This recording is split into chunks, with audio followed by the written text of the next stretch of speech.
આ ફળ છે, આ ફળમાં ઉપર પેલો પાવડર આવે, આમાં સફેદ પાવડર આવતો હોય, તો આ પાવડર ઉયો જાય ને આ લીલો કલર બતાતો હશે. જોઈજો, નજીકથી જુઓ કે અહીંથી પાવડર પવનના લીધે એકબીજાને અડી અને પાવડર ઉયો જાય. પેલો પાવડર આવે પછી એમાં જે દાણો હોય એ દાણો ઉગડતો હોય. હવે દાણો કોને કહેવો એ આપણે નજીકથી જોયો. આમાં જે ધોળા ટપકા દેખાતા છે એ દાણો છે. દાણો પડ્યા પછી અંદર માથે એક કેરી પાકે, એને હાંક કહેવાય. જે માથે પાકી જાય પણ અને ત્યાર પછી આ આંબાને ઉતારવાનો હોય, ત્યાં સુધી ઉતારી ન શકાય. આ રીતે કે માથે ને માથે પાકી જાય પછી આનું આ જે ડીટીયું છે એ બેહવા મળે, નીચું ખાડો થઈ જેવું થઈ જાય. ત્યાર પછી આપણે એને પડે. અને અત્યારે આ પ્રશ્ન થોડોક આવ્યો છે, આ બહુ સાંદું કહેવાય.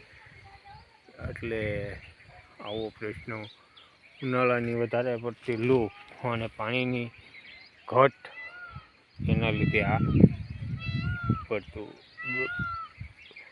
બતાતું હોય થોડીક નુકસાની તો રહેશે. તો અમારા વિડીયો ગમી લાઈક કરો, શેર કરો, કોમેન્ટ કરો, સબસ્ક્રાઈબર કરો અને બાજુમાં રહેલી ઘંટડી જરૂર દબાવજો.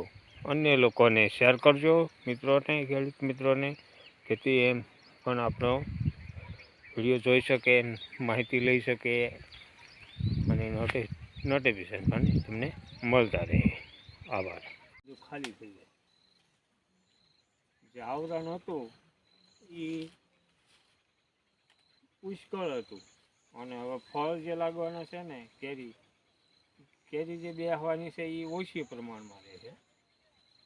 આ એટલો બધો મોર આવ્યો હતો, આમાં 2 કેરી છે.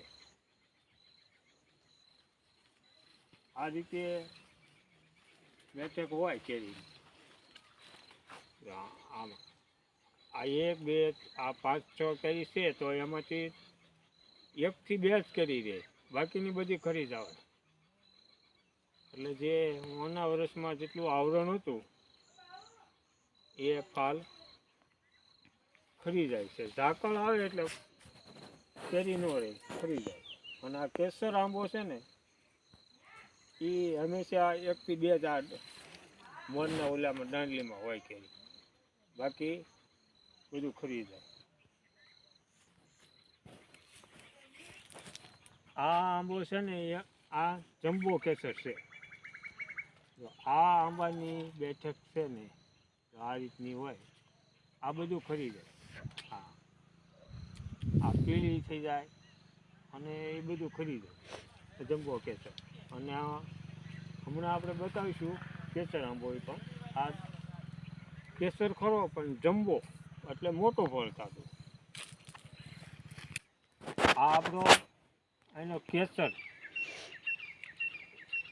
આ જેસર તાલુકાનો વખાણાતો આ એક કેસર છે.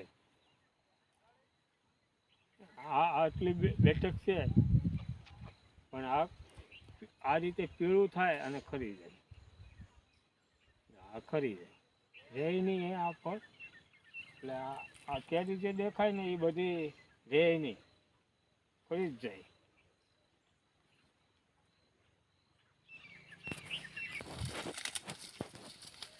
આ જે મોર દેખાય છે એક વાયરસ છે કયો કે જમરાઈ ગયેલો કયો, આને ફળ લાગતું નથી. આ મોર છે એ કાપી અને દૂર એને નાશ કરવો, આને ફળ ન લાગે. આ ન કાપી તો આખા આંબામાં આવતી સાલમાં આ રીતનું થાય અને ફળ ન આવે. જો મોર હોય તો આવી ઝીણી ઝીણી કેરી બેહે એ જ રહેવા દેવાનું. બાકીનો મોર બધોય કાપી અને એને નાશ કરો. હોય હાલતા ચાલતા આવા કાપ્યા કરી આંબાને પૂરી તાકાતથી કેરી ફળ આપે, ખોટું પોષણ ન લઈ શકે. એટલે આ આંબા ને આ રીતનું આપણે માવજતી કરવી પડે. કોઈ હાથથી કોઈ કટર કામથી કોઈ પણ આ રીતે કાપી શકાય.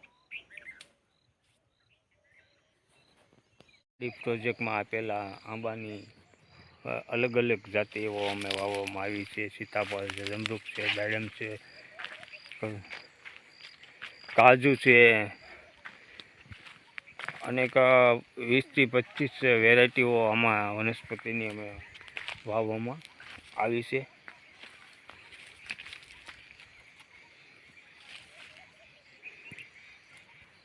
અને બિલકુલ ઝેરમુક્ત ગાય આધારિત ખેતી કરીએ છીએ.